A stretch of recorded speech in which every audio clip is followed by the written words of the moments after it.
19 over VCU, but then the collapse started, scoring only 8 points over the final 12 minutes of the game. Here's Hubert Davis on the loss. Did you sense that your team got a little bit tired there? I did not. I didn't. Why did you go to just a 6-man rotation in the second half? Because that was my decision.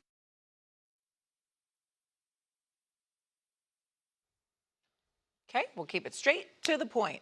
So North Carolina has now suffered consecutive losses in the round of 64. The noise is getting louder in Chapel Hill as Joe Fortenbaugh and Coach Seth Greenberg joined us. I think Seth is somewhere in an airport, but he's with us nonetheless here on First Take. Should the Hubert Davis era be closing in Chapel Hill? Coach, what do you think?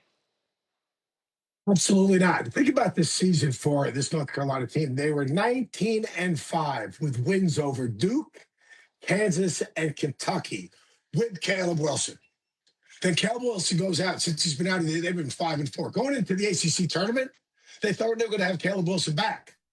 But he re-injured his other hand, and he was unable to play. Now, they're a totally different team with Caleb Wilson. There's no doubt about it. Now, there are some things that they got to clean up, like roster construction. He only played 6 guys because he only had 6 guys that he could count on.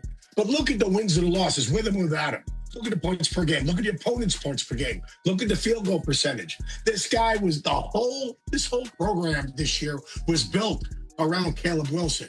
And on the fly, they had to kind of reinvent themselves. Now, where Hubert Davis has to take some accountability. Number one, the rest of the roster, with his general manager and his coaches, the roster wasn't deep enough. Number two, in that game, giving up that lead the way they gave up that lead, certain things you cannot let happen.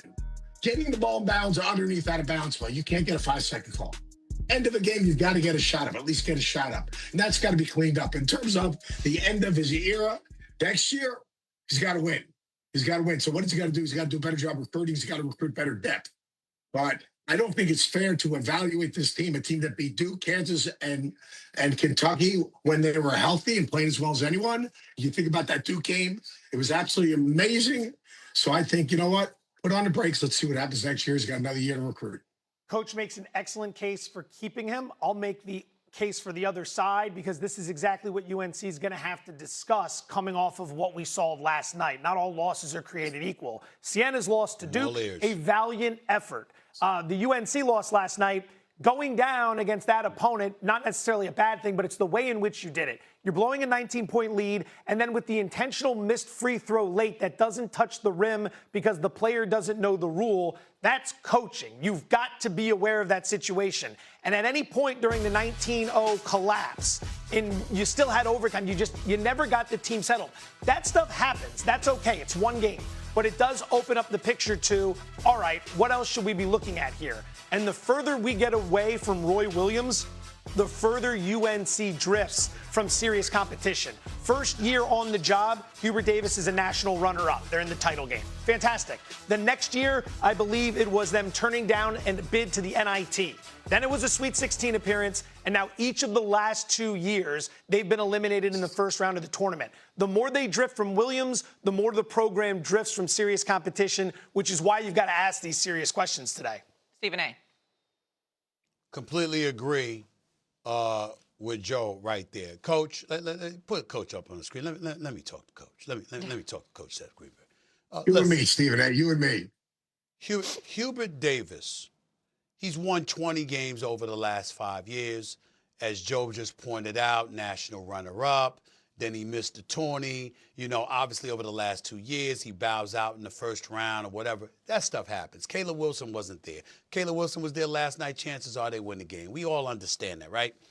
But here's what's inescapable, and I'm sick and tired of people just glossing over this.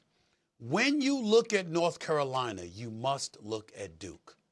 It's the best basketball rivalry in college basketball. It's the best. It's special, okay?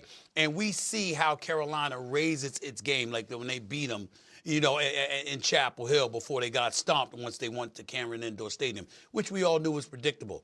But the reason why it was predictable was because we assumed that Duke was the superior team, and you just laid an egg against Carolina when you went up against them in Chapel Hill. The point that I'm trying to make to you is that what have we been talking about all year? We've been talking about Cameron Boozer. We've been talking about Duke. We've been talking about Shire and how exceptional of a coach he is as the successor to Mike Krzyzewski. all we've had are questions about Hubert Davis, and it's primarily due to recruiting. See, when you saw Krzyzewski, what happened with Roy Williams is that, you know what? Even though Krzyzewski had his players, Roy Williams was in a Sweet 16. Roy Williams was in a Final Four. Roy Williams was bringing you a couple of national championships. He wasn't messing around. You don't get to ignore us, okay? That hasn't been the case with Hubert Davis. So when I look at Hubert Davis, the coach, I'm not questioning his acumen with X's and O's and his ability to coach the game. I'm saying that's not Mike Krzyzewski you're going against 8 miles down the road. But it damn sure feels that way because there is a clear discrepancy between the job that John Shire is doing and the job that Hubert Davis is doing over the last 3 or 4 years. That's the kind of stuff that, you know what, makes you look for another coach in Chapel Hill because you don't want that discrepancy to exist. That's what I'm saying, Coach, we should be talking about. This is not a conversation about Hubert Davis. Does he know basketball? Can he coach the game? Can you recruit against Duke? You understand? Now, we had a cat come up in here, Mingo, a few weeks ago, and he's going to be going to Carolina next year. That's a big deal. That's the kind of stuff that we're talking about. Because if we see that, Coach, we're not having these conversations. Everybody understands anything could happen in an NCAA tournament. We understand it. These are kids. You can find yourself in a precarious situation. You can go down. You can get knocked off in the first or second round. We got that part. But what we can't do is look at Duke and feel like they're a program head and shoulders above Carolina when you're right there 8 miles down the road. If they get one dude, you get another. If you get one dude, they'll probably get another. That's how it's supposed to be. There's not supposed to be a precipitous drop-off, and there has been. That's the problem. Look, I agree with the recruiting. One thing about Hubert is he's got to better understand the business of college basketball and how it's changed. And he's got to have a staff that reflects that has the contacts and the network. All right. You know, they hired a general manager. The business of college basketball is very different than it was 4 years ago, 5 years ago, 3 years ago. And what they've got to do is they've got to get in the trenches. They've got to find a way and have the contacts and the relationships to get the best players in the country.